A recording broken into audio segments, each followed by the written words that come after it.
আলাইকুম ভিউয়ার্স, এটা হলো লিবিয়ার শহর।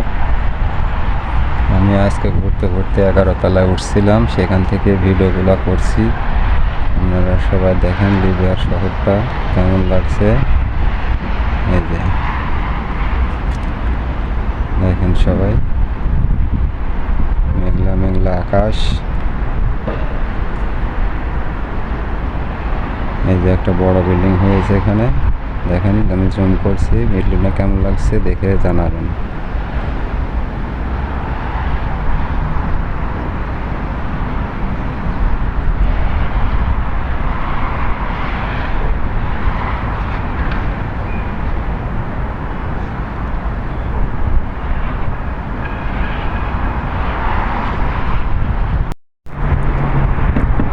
যে বিল্ডিংগুলোর ওই পাশে দেখছেন, এটা হলো সেই লিবিয়ার ভূমধ্যসাগর। যে সাগরে হাজার হাজার প্রাণ গেছে, লক্ষ লক্ষ লোকের প্রাণ গেছে। এটা হলো সেই ভূমধ্যসাগর। আমি একটু দূর থেকে করতেছি বিধে আপনারা ঢেউগুলো দেখতে পাচ্ছেন না।